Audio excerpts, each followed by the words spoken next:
जुलाई 1, 2025 से पूरे इंडिया में बड़े बदलाव हो रहे हैं। तो अगर आप आगे रहना चाहते हैं तो मैं आपको टॉप 5 अपडेट्स बताता हूं जो आपको जानने चाहिए। सबसे पहले, पैन कार्ड के लिए अप्लाई करने और तत्काल रेलवे टिकट बुक करने के लिए आधार अब ऑफिशियली मैंडेटरी है। अगर आप इन दोनों में से कुछ भी प्लान कर रहे हैं तो ये पक्का कर लें कि आपका आधार अपडेटेड और रेडी है। सरकार का कहना है कि इस कदम से फ्रॉड कम होगा और ट्रांसपेरेंसी बढ़ेगी, खासकर फाइनेंशियल और ट्रैवल सिस्टम्स में। अगला, टैक्स पेयर्स के लिए थोड़ी राहत की खबर है। फाइनेंशियल ईयर 2024 टू 25 के लिए इनकम टैक्स रिटर्न फाइल करने की डेडलाइन बढ़ा दी गई है।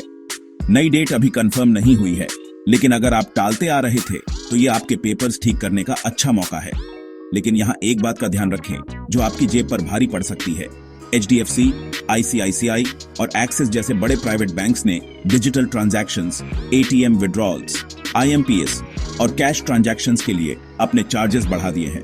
अगर आप इन सर्विसेज का रेगुलरली यूज करते हैं तो अब अपने बैंक का नया फी स्ट्रक्चर चेक करने का टाइम है, ताकि आप सरप्राइज ना हो। इंडियन रेलवेज ने भी पैसेंजर फेयर्स बढ़ा दिए हैं और लास्ट मिनट ट्रैवलर्स के लिए एक बड़ा बदलाव है। अब से ट्रेन के लिए वेटलिस्ट डिपार्चर से कम 8 घंटे पहले तैयार की जाएगी। अगर आप 11वें घंटे में बुकिंग करने के आदी हैं तो ये नई पॉलिसी आपके ट्रैवल प्लान्स को अफेक्ट कर सकती है। इस बीच दिल्ली पॉल्यूशन पर लगाम लगा रही है एक टेक ट्विस्ट के साथ। शहर में फॉसिल फ्यूल्स पर चलने वाली पुरानी गाड़ियों पर अब बैन है और एनफोर्समेंट कैमरा बेस्ड सर्विलांस से हो रहा है।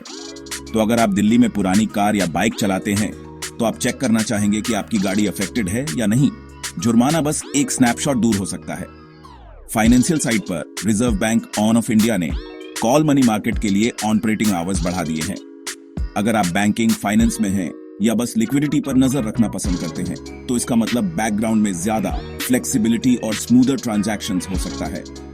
इंटरनेशनल अफेयर्स की बात करें तो एक्सटर्नल अफेयर्स मिनिस्टर डॉयस जयशंकर क्वाड फॉरेन मिनिस्टर्स की मीटिंग के लिए अमेरिका में हैं। उन्होंने ये साफ कर दिया है कि इंडिया न्यूक्लियर ब्लैकमेल के आगे नहीं झुकेगा। खासकर पाकिस्तान से मिल रही धमकियों को मेंशन किया। स्ट्रॉन्ग वर्ड्स और एक सिग्नल की इंडिया की फॉरेन पॉलिसी फर्म और मेजर रह रही है। ट्रेड पर भी बड़ी खबर है।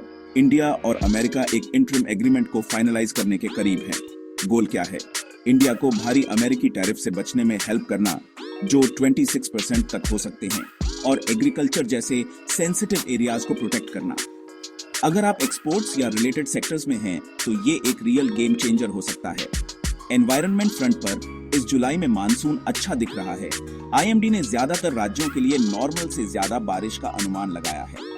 ये फार्मर्स और उन सभी के लिए अच्छी खबर है जो अच्छी खरीफ और रबी फसलों की उम्मीद कर रहे हैं।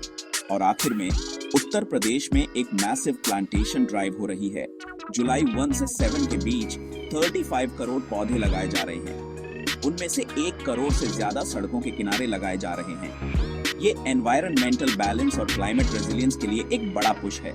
तो सारांश में आधार का रोल बढ़ रहा है, फाइनेंशियल और ट्रैवल कॉस्ट्स बदल रही हैं। इंडिया फॉरेन पॉलिसी में अपनी बात पर कायम है। अमेरिका के साथ ट्रेड संबंध बढ़ रहे हैं और एग्रीकल्चर और एनवायरनमेंट दोनों के लिए मोमेंटम है। बने रहें और इन्फॉर्मेड रहें, क्योंकि 2025 में बदलाव ही एकमात्र कांस्टेंट है।